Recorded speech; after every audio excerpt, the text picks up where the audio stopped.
This video is sponsored by Squarespace.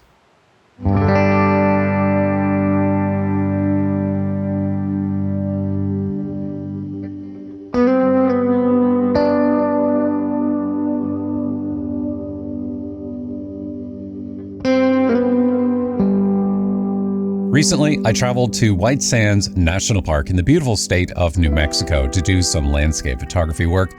And if you'd be interested in checking out a behind-the-scenes video, I shared one last week. You will find a link to that down below in the video description.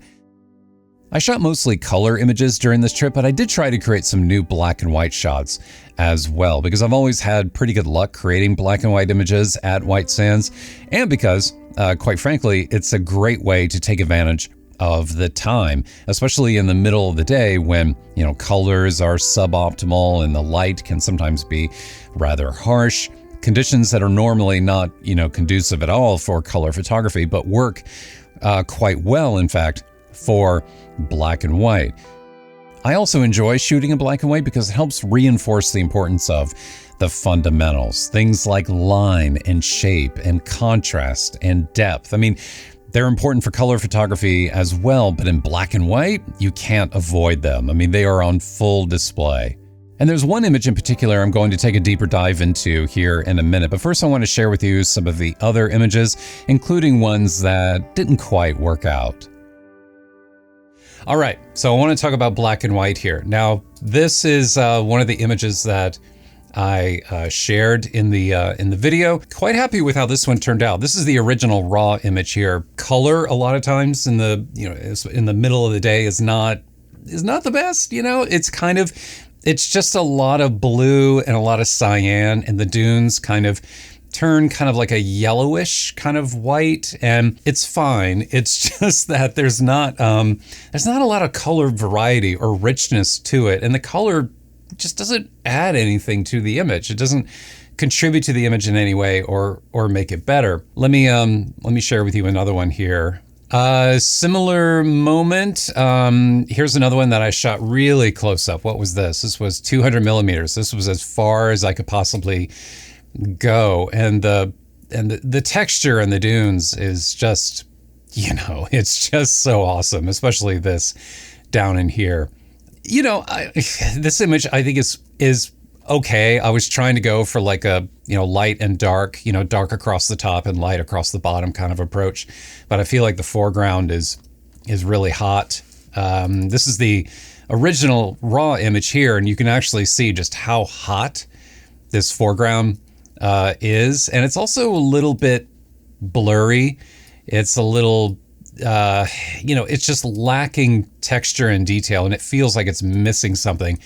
The sharpness and the detail and the composition didn't quite work out in my favor, I don't think. This is one I shared. I believe I shared this one in the video, and this was, the same moment as the previous image, but for this one, I included more of the mountains in the back and more of the sky back here. It still feels a little bit heavy, down here in the bottom half, and a little bit thin up here in the top. This is the original raw image here. And again, you can see just how hot, that light was in the foreground, unfortunately. So I tried my best to burn it. I was honestly a little bit sloppy with it because I was in a little bit of a hurry to get my video done, and I wanted to get it up. So if I were to edit this image again, I would do a better job with this burn here. And so that more attention is being drawn to the dunes back there and to the sky and to the mountains.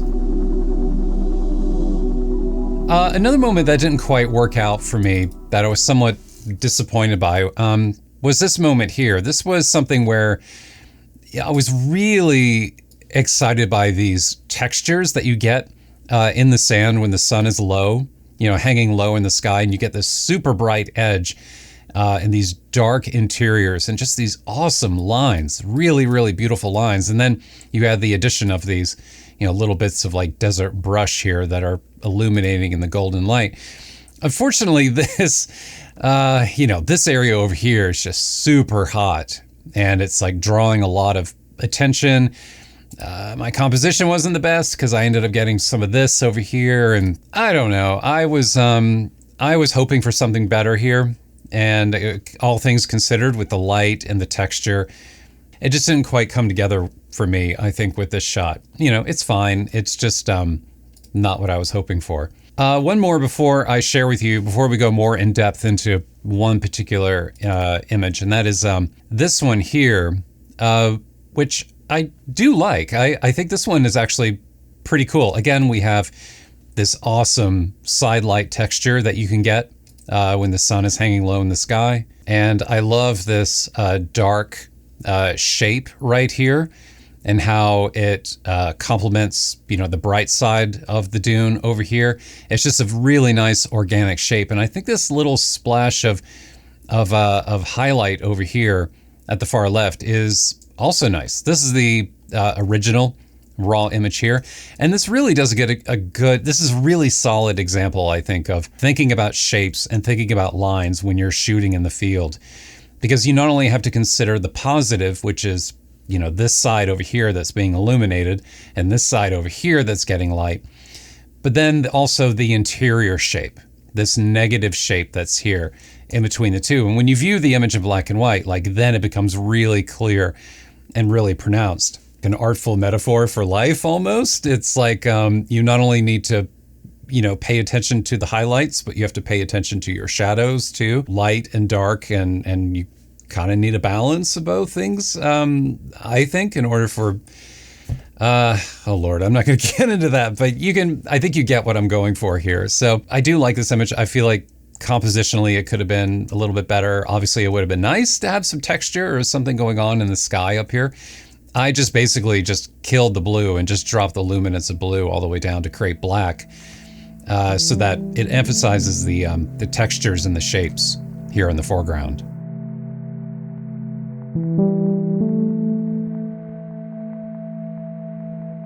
Now this image here, this is another one that I did not include in the video, and that was not on purpose. I honestly didn't even know this image existed until after I made the video and I had some extra time to go back and look through images, and I came across this one, and I'd like to take a moment just talking about how this one is converted to black and white, because I feel like it turned out pretty well. So first, let's just begin with some of the fundamentals. So this was shot at 104 millimeters with a GF 100 to 200 f5.6. This is a telephoto lens that is typically used for things like wildlife and sports and that kind of stuff. But I really enjoy using it. I feel like it could be a little bit sharper. I feel like the quality of the lens could be better, but it gives me so much more reach, which is fantastic in moments like these. And this was shot at 1/125th of a second, f/16, ISO 160. And I likely bump the ISO a little bit just to be on the safe side. I oftentimes do that instead of shooting at ISO 80 if there's a little bit of a breeze or wind or some concern about shutter speed. I'll just bump the ISO a little, and usually that's perfectly okay. But anyway, this is the original raw image here, and when we zoom in here and take a look at this, I want to show you, this is why I get so obsessed about clean, dunes. I mean, the detail, right? I mean, it just, those are footprints there, obviously, and it just sticks out so much. And there's more, there's more over here, and all that. And then there's a little bit right here. And these are, these can be more right here. And these these are things are pretty basic and pretty elementary to, fix in Photoshop or whatnot. Not a big deal, but, obviously, the fewer blemishes, the fewer marks, the better, because outside of those, everything else is perfectly clean. Everything else looks really, really good. Speaking of things which are clean and minimal, if you need a new website to be publishing and sharing your own photography, look no further than Squarespace. I feel like everyone should have a website for their photography, because as great as social media may be, people are always viewing your images as small little thumbnails on their phone. When you have your own website, a proper photography website, people are able to view your images at their full resolution, at much larger sizes, and see your images as you intended them to be viewed. And Squarespace has many professionally designed templates that are ready to go, that are absolutely perfect for photography or any kind of creative work. All you have to do is upload your images, sort them, organize them however you want, create custom pages. You can add on e-commerce. You can also add on email marketing as well if you want to build an audience. There's all kinds of things you can do with your website. And it all starts by heading over to squarespace.com/Dominey. Sign up for a free 30-day trial. And then when you get to the end of your trial, use my last name, Dominey, as the coupon code to save 10% off a new website or domain registration. Now, to edit this image in black and white, let me just show you really quick. You know, when I took this image, I was shooting it with this Fuji film simulation. I was using this one here when I was out in the field. This was how the image was originally imported. One of the things, a little tip here for you with Lightroom, in case you don't know, when you use a black and white profile, like a camera matching profile, if you apply one of those and then you come down here and you notice that color mixer is empty and it says that a monochrome profile has been applied, what that means is that you're not able to adjust the luminance of colors in your image or use color to affect the brightness of, you know, different tonal values in your image. You can't like make your blues brighter or make your blues darker or anything like that when you're using a black and white profile. If that is something you want to do when you're editing black and white in Lightroom, what you should do instead is come up here to this menu and select Adobe Monochrome instead. And when you select monochrome and you come back down here and look at black and white, well, now you have access to those sliders. So you can be using these to affect the luminance of your image. But you know, I have to admit, I'm not the biggest fan of editing black and white in Lightroom and Camera Raw. Like, I think it's fine. I mean, it does the job, but I prefer a third-party app called DxO Silver Efex. It's one that has been around for a very long time. I mean, you're probably familiar with the name, even though it actually predates Lightroom. Like it came out I think 10 years before Lightroom came around. I mean, it's an old app, but there's still nothing else quite like it out there on the market. So if black and white is something that you're passionate about, Silver Efex is a pretty awesome tool that has some really cool capabilities. And let's open this image up in there. So you don't want to open a black and white monochrome image in Silver Efex. You want to switch it back to color. So I have it installed here. I'm going to go to Edit and then select Silver Efex. And then because I have Silver Efex set up as one of my external editors, I have this pre-filled with, you know, settings that I typically use. Okay, so now we have the image opened up in Silver Efex. And by the way, if after watching this video, you want to learn more about this plugin, you want to see something a little more in depth, I reviewed it a while back. I put a link up here to that and down below too. But one of the things I want to quickly point out that's important to know if you've never used Silver Efex is that down here at the bottom, you see this option here for non-destructive edits.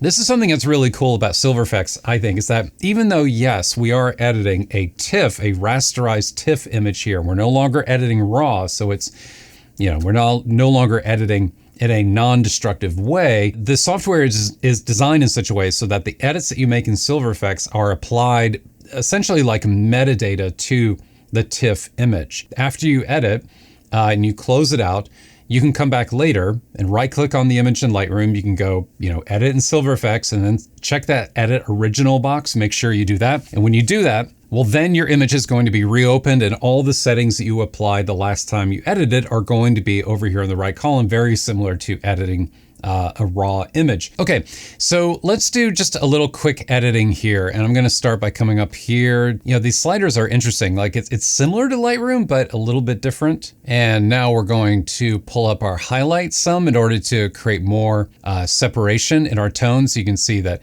you know, that's highlights all the way up. That's highlights all the way down. Midtones, a midtone slider. How about that? That's usually the thing you have to go into the color toning panel in Lightroom for. Well, Silver Efex has a midtone slider, which is really, really nice. I mean, you can see how much of an impact it's having. Shadows, probably need to bring up the shadows a little bit just to bring back a little bit of detail there. Dynamic brightness, I think I'm gonna just bring this up a little bit. We have these amplify blacks and amplify white slider. Amplify blacks, you know, really kind of digs into the blacks there. And whites is the same, but I don't feel like we really need to be amplifying them all that much. They're pretty bright already. And basically, in case you're trying to, decipher what it is that I'm doing here, I'm basically trying to stretch out the tonal values in the image because all of them were kind of, flat, kind of like, right around the midtones. And I'm trying to like grab both ends of that histogram and just kind of like, go like this and just pull it apart. And obviously there are a variety of tools here that, you can do that with. Now this next tool here, this is one of my favorites in Silver Efex because it not only injects contrast, but it also does a little bit of like Gaussian blur, a little bit of blooming to the highlights in the image when you add positive soft contrasts. Like for example, let me actually zoom in here a little bit and notice what happens to the highlights, to those whites up there when I push the contrast slider up. See how they kind of blur and kind of bloom a little bit? Like a little bit of diffusion is added. And I really like this because it actually does a good job of mimicking, how our eyes perceive bright light. Like if you think about like bright light shining through a window, like we see it in more of a bloomy, glowy kind of way. Anyway, and that's one of the really cool things about soft contrast is that it does affect contrast, but it also creates a nice impression of light. It gives you just a nice glowing kind of look. That is an option. But yeah, I mean, look how it gives just some presence to that light up there, which is really, really nice. All right, next down we have structure. Now structure this is also a very unique tool because you've probably heard people talk about mid-tone contrast. I made a video one time about mid-tone contrast. That's essentially like contrast within the image. It's like contrast within a very specific tonal range. Instead of thinking of contrast as something across the entire image, it's basically just like isolating one particular area and adjusting the contrast within that. Now this structure slider here, this is a global one. This affects all the tonal information in your image. But then down here, you can be selective. You have highlights, shadows, midtones, blacks, and then fine structure, which is kind of like that texture slider in Lightroom and Camera Raw. And this just gives like a little extra definition to the image. See how it's increasing the clarity a little bit? And I really don't feel like it needs much. Just enough to kind of like, pop out the highlights a little bit and just give some structure to it. I don't know how else to describe it. Yeah, so here is a close-up view of where we are so far, getting some nice light, nice, variations of light here in the dune field. That looks really, really good. All right, next up we have this box here for tonality protection. Now this does exactly what it sounds like. It protects your shadows and it protects your highlights from clipping, from being made too overly dark or too overly bright. You're able to kind of like smooth it out a little bit and make that tonal roll off a little bit smoother. And for this, I'm actually okay with how dark the shadows are. That doesn't bother me quite as much. But I do feel like I need to maybe rein in the highlights a little bit just to make sure that they don't get too crazy. Okay, so that's no tonality protection, and that's 100% highlights. That's off, and that's on. So it's just a little something just to bring back a little bit of detail in that area, dim the highlights a little bit, and you can do the same with the shadows as well. Let me actually turn up the shadows, and you'll see what I mean. So yeah, so now we are lifting the shadows, and we're essentially creating like barriers, for the other tools. So when you're applying brightness and contrast using the other ones, the tonality protection options will protect those values from getting too dark or getting too bright. Okay, but here's where things get rather interesting. Down here, we have this option for color filter. Now, color filter is, traditional black and white photography. You can throw like a red filter on the front, an orange, a yellow, and it's a way of brightening the luminance of particular hues in your image. Like if you put a yellow filter on, the yellow hues, the warm hues are going to be made brighter. And then whatever is the complement of that filter color is made darker. So if you put yellow on, the yellow hues get brighter and the blue hues get darker. Exactly, because blue sits directly across on the color wheel. So by default, this is set to neutral, just this gray box here, which means that no filter emulation is being provided. If we click on red, The mountains get darker and the dunes get brighter. And same for orange, and yellow is more or less the same. But things get rather interesting when we choose blue. So check out what happens when we do blue down here. All of a sudden we are bringing some light back to the mountains in the back, to the sky in the back. And we can actually turn up the strength of the filter, and we are now seeing even more light. Let me just zoom in here a little bit. Yeah, so see these rays of light that are coming through diagonally in the image? That was something that I really didn't notice in the image at first when I first started editing it, because my initial instinct always is to use a red or an orange or a yellow filter because I like having darker blues. But when I lifted these blues, I realized just how nice this streaming light is that's coming in the back of the dune field here. And yeah, you can see there's some over here as well. See that glow that's happening right through here? I mean, that's all natural. That's all created in camera. That's not, it's not fake. That's not my doing. It's actually there. And there's another box here for sensitivity. And this is similar to the black and white mixer in Lightroom.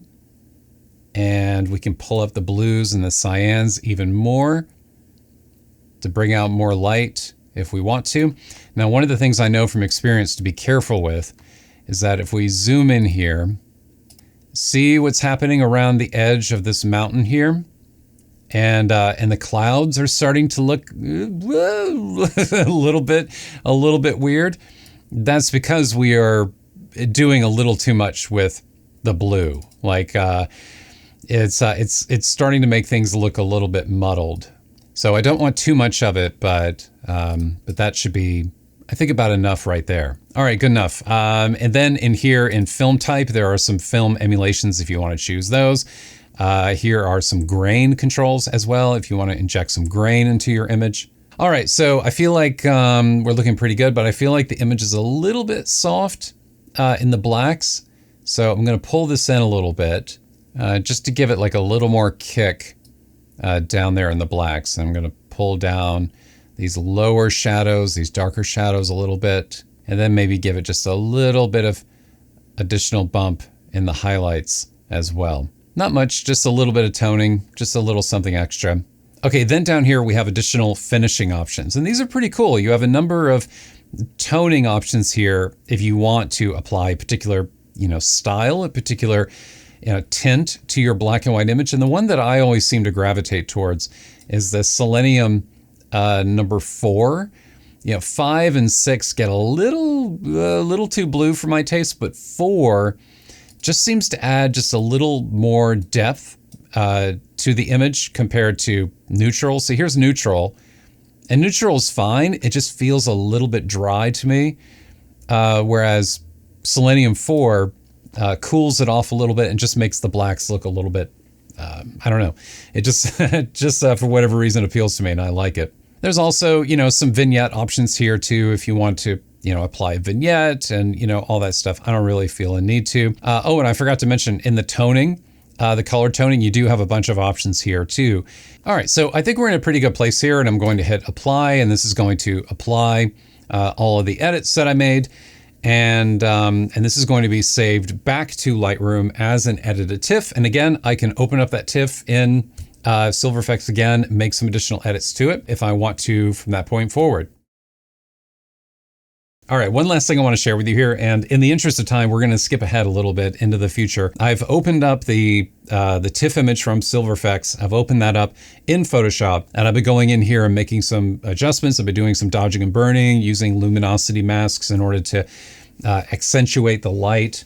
And let me show you what I have so far. So this is the image that I opened up that was created by Silver Efex.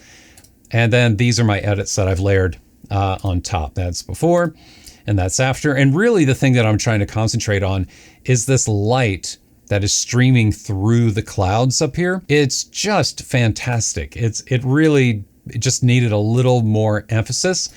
And I feel like this is the kind of thing that like a tool like Photoshop is best for this. When you're really trying to add some kind of finishing touch to the image. There's a lot you can do in Silver Efex, There's a lot you can do in Lightroom, but sometimes, Photoshop just truly is the right tool for the job. And one of the things I really wanted to do was add some additional blurring and glowing to the light up here. See, there it is before. And, nice detail there and everything, but I like, the slightly glowier version better. It just feels a little more dramatic. I feel like I probably need to work on this a little bit more. Maybe do, some cleanup in the dunes and stuff like that, but you get the idea. So again, going back to when this image was, originally created, the reason why this image worked and the reason why I was able to get this light was because, one, I was shooting in the middle of the day, during a time when the colors really weren't anything to get excited about. They really weren't good at all. But the tonal values, the light that was being created in the dune field by these heavy clouds that were passing underneath the sun, I mean, that just made all the difference. If I went out there when it was bright and sunny with no clouds, there would be no depth, there would be no shape, there would be no dimension or contrast at all. Everything would just be bright white. And, those times aren't fun. Those are the ones in which I'm mainly just scouting and looking for interesting things to photograph, or maybe, getting in closer on a, particular dune, as I showed you earlier. But when you can shoot on days like these with these nice, with this nice, dappled light and this cloud cover and these little pockets and these openings where the light is able to sneak through, it's just fantastic. And it is so much fun to watch. So I hope this video was of interest to you. If it was, please do me a favor and give this video a thumbs up down below. I would appreciate it. And if you want to follow up on anything that I talked about in this video, you will find links to everything down below in the video description, so you can check all that out. If you want to hang out with me again in the future, remember to subscribe so we can keep in touch in the future. And that's going to do it for this week. Thanks so much, everyone. I'll see you next time.